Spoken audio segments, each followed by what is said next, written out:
So hello and welcome back traders. So कैसा रहा आज का सेशन?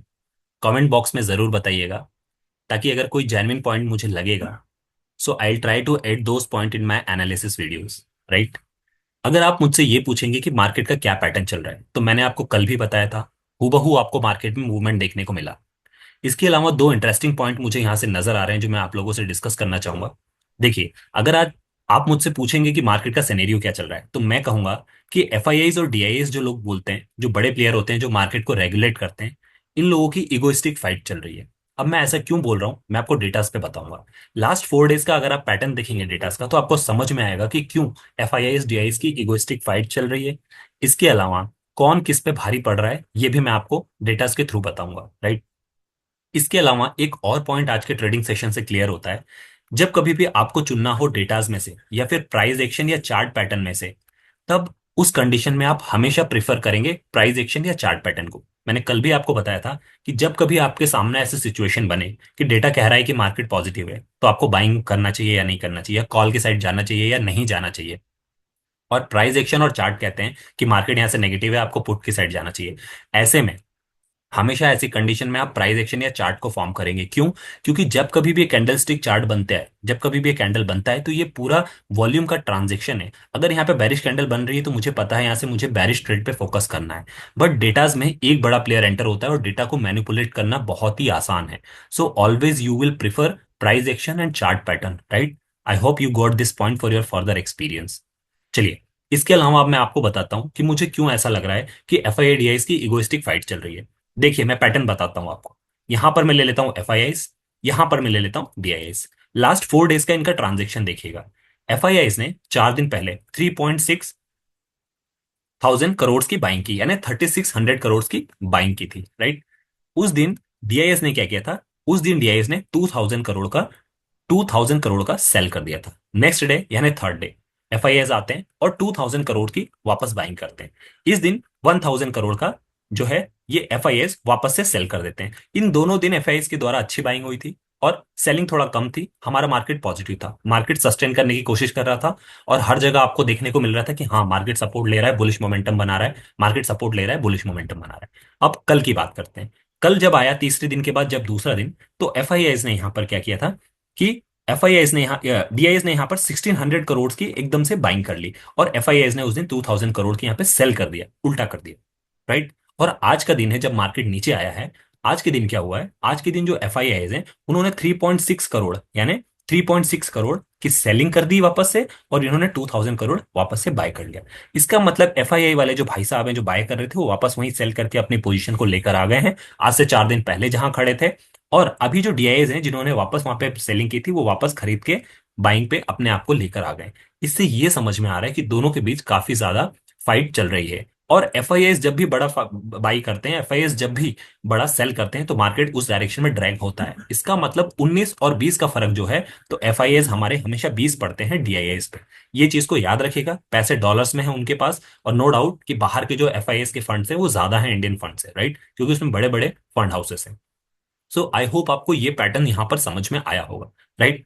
इसके अलावा अगर आप मुझसे पूछेंगे तो और क्या चीजें, देखिए, ये पैटर्न समझ में आया। दूसरी चीज जो मुझे लग रहा है कि पता नहीं क्यों मुझे ऐसा लग रहा है कि अब ट्रैपिंग एक्चुअल स्टार्ट हुई है। क्यों? एफआईआईज ने जहां से बाइंग की थी, वहीं आके सारा के सारा सेल कर चुके हैं। आपके पास नेक्स्ट सेल करने के लिए होना भी तो चाहिए पैसे। ये पूरा सेल कर चुके हैं, मतलब ये नेट पोजीशन पे आ गए। वहीं पे डीआईएस भी जो है नेट पोजीशन पे आ गए, ये भी बाइंग दिखा रहे हैं। अब मुझे ये लगता है कि जैसे बैंक निफ्टी 53,150 का आज डिप लगा के 100 पॉइंट्स ऊपर क्लोजिंग दिए, जो कि 53,275 का लेवल है, राइट? यहां से डिप लगा के इसके आसपास आके क्लोजिंग दिए। अब अगर कल डिप आना होगा, तो 53,100 या फिर 53,050 के आसपास डिप देंगे ये लोग, और देखिए एकदम से मार्केट को वापस ऊपर उठा देंगे, और मार्केट फिर से 53,500 के आसपास जाने के लिए करने लगेगा, रेडी हो जाएगा। मान लीजिए किसी कारणवश 53,000 अगर टूट जाता है, जो कि अभी अच्छा सपोर्ट है, तो हार्डली ये 52,800 या 900 तक ही जाएगा। यहां से आपको एक्चुअल बाइंग देखने को मिलेगी, और फिर से 300 पॉइंट मार्केट इमीडिएटली कवर कर लेगा। क्यों? क्योंकि एफआईआईस को भी पता है, और एफआईएस को भी पता है कि मार्केट अभी इमर्जिंग है हमारा और अच्छा चल रहा है। सो मुझे ऐसा लगता है कि दिसंबर कहीं ना कहीं लॉन्ग पोजीशन का है, अच्छी पोजीशंस बनेगी।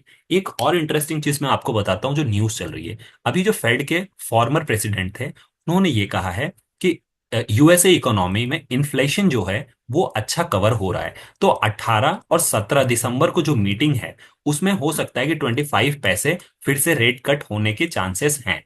अगर नहीं भी हुआ तो नेक्स्ट में तो हो ही जाएगा।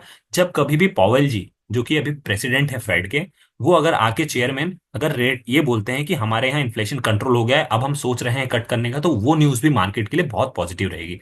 तो आने वाला वीक बहुत ही इंटरेस्टिंग होने वाला है। अगर थोड़ा भी शंका हुई मार्केट को तो मार्केट वैसे ही बुलिश मोमेंटम में वापस आ जाएगा। सो बहुत ज्यादा आप बेरिश मोमेंटम एक्सपेक्ट नहीं कर सकते। हाँ, अगर बैंक निफ्टी में 53,000 तक डीप आता है तो आपके लिए मुझे ऐसा लगता है एक बाइंग अपॉर्चुनिटी होगी 200 से 300 पॉइंट फिर से, राइट, स्कैल्पिंग करने के लिए। ये फर्दर टूटता है तो 52,900 तक आप वेट कर सकते हैं, 900 या 850 तक। इसके बाद तो बाउंस आना आना है, बनता है 200 टू 300 पॉइंट्स का। और अगर उन्हें मैनिपुलेट करना होगा तो यहीं से बाउंस दे देंगे और 53,400 के आसपास वापस से मार्केट को लाके खड़ा कर देंगे। क्यों? क्योंकि 53,300 अब वो रेजिस्टेंस बन गया है जहां से मार्केट, ये वाला जो लेवल है जहां से मार्केट एक बार को रेजिस्टेंस लेने की कोशिश करेगा। इसके ऊपर अगर निकल जाता है फिर 53,500 नेक्स्ट रेजिस्टेंस होगा मार्केट की, ये याद रखिएगा।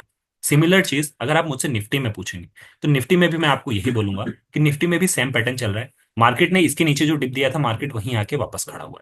फर्दर आप मुझसे पूछेंगे तो 24,400 का लेवल है मार्केट के लिए स्ट्रांग। इसके ऊपर मार्केट सस्टेन करता है तब तक मार्केट बुलिश है। इसके नीचे जाता है तो थोड़ा सा टेंशन होगी। अदरवाइज आज मार्केट 500 के आसपास है, 24,500 के आसपास है। नीचे आता है तो 24,400 इसका नेक्स्ट लेवल होगा। यहां से वापस से वही बाउंस आपको देखने को मिलेगा। और 24,600 जो कि ये वाला रेजिस्टेंस है, यहां पर मार्केट आके वापस से रेजिस्टेंस लेने की कोशिश करेगा। 600 के ऊपर अगर सस्टेन करने लग गया तो फिर स्टॉप लॉस जाएंगे और फिर ये आपको 700 और 800 की तरफ लेकर जा सकता है। सो इट्स इंटरेस्टिंग टू सी कि अगर मार्केट नीचे आता है 24,400 के पास, ये आपके पास बाइंग अपॉर्चुनिटी होगी, इसको बाइंग अपॉर्चुनिटी की तरह देखिएगा। 600 के ऊपर सस्टेन करने दीजिए, उसके बाद ऊपर जाता है तो आप ऊपर जाता है और फिर थोड़ा सा नीचे आता है सपोर्ट लेने, तो यहाँ पर लोग निकलेंगे। फिर एक डिप आता है, फिर ये आपके लिए एक्चुअल बाइंग होगी और फिर मार्केट में अच्छा बुलिशनेस आपको देखने को मिल सकता है अगले ही वीक में। सो बहुत कुछ इंटरेस्टिंग होगा। 17 टू 18 वाली जो मीट है इस पे हो सकता है मार्केट को थोड़ा सा साइडवेज भी रखा जाए, ये भी हो सकता है। क्योंकि निफ्टी में आप देखेंगे बहुत ज्यादा साइडवेज चल रहा था, बट बैंक निफ्टी बहुत ज्यादा नहीं चल रहा था, मोमेंटम मिल रहे थे, प्रीमियम अभी भी बहुत अच्छे हैं। तो साइडवेज रखा जा सकता है, बट मुझे लगता है कि आज एक्सपायरी थी, निफ्टी को नीचे रखना था, तो बैंक निफ्टी में भी सेलिंग दिखी है आपको। स्टार्टिंग में आप नोटिस करते तो एचडीएफसी को ऊपर कर दिया गया था, राइट, और फिर मार्केट को नीचे लाने के लिए एचडीएफसी को ही यूज किया गया है। ये बात सच है। तो अगर एचडीएफसी बैंक को यूज किया गया है तो फिर एचडीएफसी बैंक में ही बाइंग होगी और आपको अच्छी रैली देखने को मिलेगी, राइट। सो आई होप ये चीजें आपको समझ में आई होंगी निफ्टी और बैंक निफ्टी के लिए। कल के लिए मैंने लेवल बताएं, 24,400 नीचे आता है तो फिर इसको टच होके ऊपर जाने दीजिए। ऊपर अगर आता है तो फिर ये डे का हाई जो है आपका 24,700 के आसपास के लिए आपको वापस से शॉर्ट पोजीशन बन सकती है। बट स्कैल्पिंग करते चलिए, मुझे ऐसा लग रहा है कि मार्केट फेड के मीट के लिए थोड़ा सा रेडी हो रहा है। डेटास पे मैंने आपको बताया। डेटास में अगर आप मुझसे अभी और भी पूछेंगे तो मैं अभी भी आपको यही कहूंगा। अगर आपको डेटास देखना है तो मैं दिखा भी देता हूँ। देखिए यहाँ पर पोजीशन देख लीजिए, डीआईएस की पोजीशन जो है, आज डीआईएस ने क्या किया है। आज डीआईएस ने, मैंने आपको बोला था कि 2.6 की इन्होंने बाइंग की है और यहाँ देखिए 35। ये रीजन है कि एफआईएस सेलिंग के मोड में।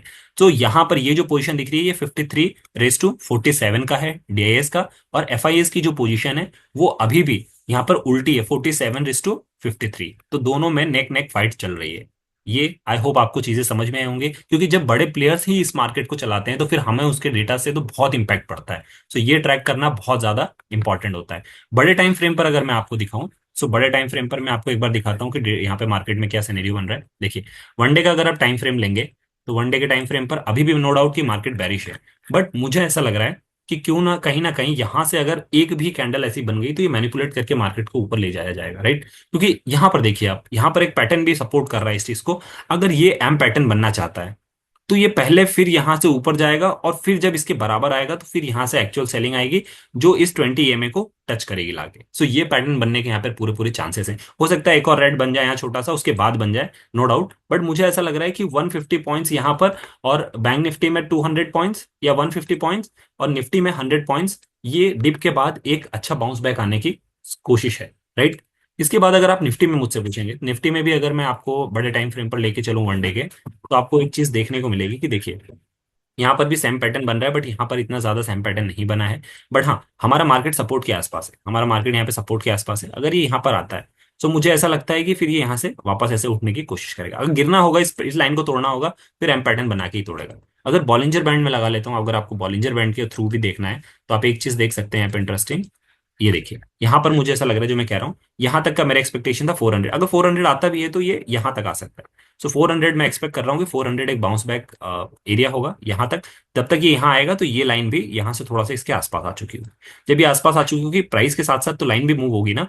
ये अगर लाइन मूव होगी तो यहाँ पर ये भी आएगा, तो यहाँ पर आएगा तो ये परफेक्ट बन जाएगा आपका बाउंस का पैटर्न, और यहाँ से फिर बाउंस होगा, राइट। तो ये निफ्टी का पैटर्न है। बैंक निफ्टी में भी अगर आपको देखना है, मैं बैंक निफ्टी में भी बता देता हूँ। बैंक निफ्टी में भी देखिए, बैंक निफ्टी में भी आपको सेम पैटर्न नजर आएगा। एम पैटर्न तो बन ही रहा है, साथ में अगर ये थोड़ा सा यहाँ पर एक और रेड कैंडल बनती है और यहाँ आता है, फिर ये परफेक्ट बाउंस बनेगा और इसके बाद इसको उठा दिया जाएगा, राइट। तो ये 52,800 मैंने जैसा बताया हार्डली यहाँ तक आ सकता है इसका जो लो है, और यहाँ से बाउंस बन सकता है। यहाँ से अगर मैं आपको ऑप्शन चैन पर लेकर चलूं तो मैं वहां पर भी आपको डेटा से प्रूफ कर सकता हूं कि मैं क्यों कह रहा हूं एफआईआई डीआईएस के बीच खींचातानी चल रही है।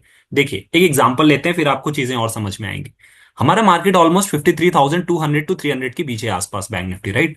आप यहां पर देखिए ये आपका सपोर्ट होना चाहिए था, राइट। बट अगर मैं आपको दिखाऊं 53,500, तो इसके आसपास आप देखिए almost more than 1 lakh contract अभी भी बचे हुए हैं, और ये और कोई नहीं है बल्कि मार्केट को उठाने वाले डीआईएस हैं जिन्होंने आज बाइंग की है। और यहाँ वहीं पर अगर आप नेक्स्ट साइड देखिए तो यहीं इसी स्ट्राइक प्राइस पे 1,30,000 कॉन्ट्रैक्ट के साथ डी एफ आई आईज बैठे हुए हैं जो कि मार्केट को गिराने के लिए बैठे हैं। सो इससे ये चीज समझ में आती है कि मार्केट 53,500 को डीआईएस जो है वो सपोर्ट की तरह एक्ट कर रहे हैं, और डीआईएस और एफआईआईज जो है वो रेजिस्टेंस की तरह एक्ट कर रहे हैं। मार्केट यहां से हमारा 200 पॉइंट नीचे है। अल्टीमेटली देखा जाए तो बड़े प्लेयर्स इतनी ज्यादा देर बैठते नहीं है। 200 पॉइंट्स नीचे होने के बाद भी, मोर देन 200 पॉइंट्स अगर यहाँ पर बड़े प्लेयर्स पोजीशन बनाकर बैठे हैं, इसका मतलब अभी भी कहीं ना कहीं खींचातानी दोनों में बहुत ज्यादा चल रही है। सो देखना होगा, बहुत इंटरेस्टिंग है। सेम चीज अगर मैं आपको निफ्टी में दिखाऊं, निफ्टी तो नो डाउट की कंसोलिडेशन में था, तो वहां तो नंबर ऑफ कॉन्ट्रैक्ट्स और ज्यादा होंगे, राइट। देखते हैं यहाँ पर हमारा मार्केट चल रहा है 400 के आसपास, 500 के आसपास। देखिए यहाँ पर इस जगह 500 टू 550 के आसपास चल रहा है। यहाँ पर देखिए number of contract almost 7 lakh contract, यहाँ पर तो ऑलमोस्ट हर स्ट्राइक प्राइस पे बड़े बड़े कॉन्ट्रैक्ट हैं।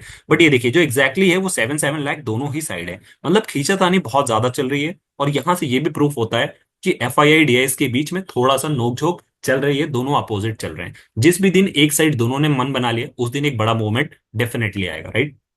सो आई होप चीजें आपको समझ में आई होंगी। सो रेडी रहिएगा डिप पे बाय करने के लिए।